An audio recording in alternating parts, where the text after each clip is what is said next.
You know, at this point, me watching anime is less about enjoying it, but rather the only thing that can hit my fix. After a third of your life has been consumed by anime, you just can't help it. Not saying I don't enjoy it anymore, because I love it. Even after the saturation of the isekai arcs and protagonists sitting at the end of the classroom by the window.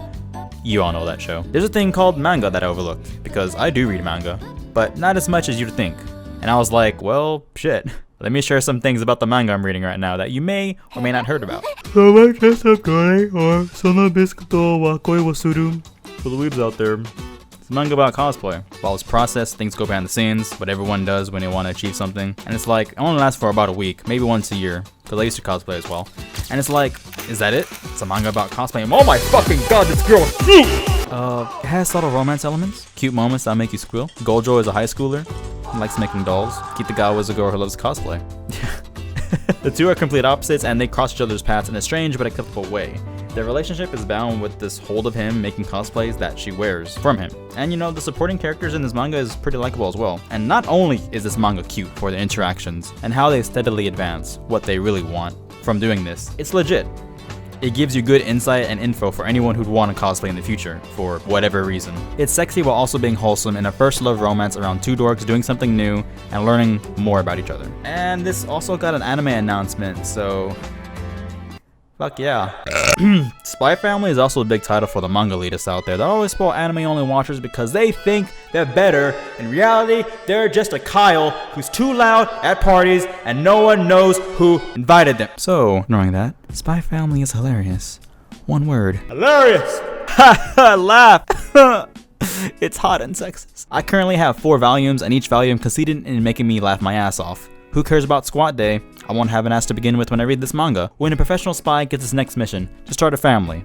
Okay then. He's thrown in an imbalance, and the events afterwards will tell itself. Alright, so, a spy, an assassin, and a telepath walk into a room and start a family. And that's basically what happened. Their whole dynamic with everything is what makes this manga shine. Simple mundane things that we would find normal is considered impossible, if not legendary to accomplish. Even though it is a funny read, the action events and scenarios are also on par in contrast to the lightheartedness you'll see. It's a manga I'd recommend so you too can be an elitist when this gets an adaptation.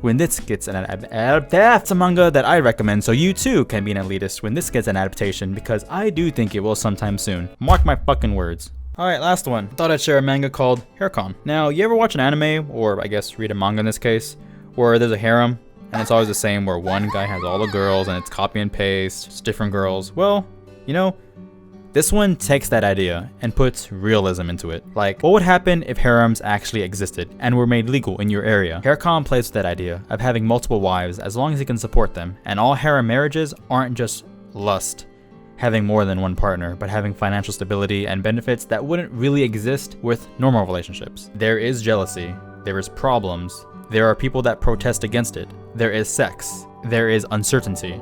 And in all honesty, it's a breath of fucking fresh air, away from other mediums that have the harem tag in it. It's seinen but has comical moments, but don't expect that every chapter. It looks at what makes a relationship work and finding out who you really are as a person when faced with something new. Among the 3 that I mentioned, I'd imagine that this one is a manga that people don't really know about, and I would highly suggest reading this if you want something more serious away from shonen or like comedy or harem or anything not serious, if you want to have something new. And also, just like, this manga's fucking beautiful. Like, the scenery in the back, well, especially the backgrounds in some scenes, it's just, I feel like there's so much detail that people overlook that I have to like stop and just appreciate how much detail there is in the backgrounds. Like the characters, the shadows, the shading, it all feels gritty and very direct and harsh, and that's how this manga feels to me. I won't talk about Chainsaw Man, Komi-san, or DeadTube, because those should be well known if you haven't heard of them already. Komi-san hype, by the way.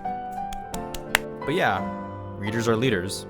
And I haven't been leading, or pretty much anything.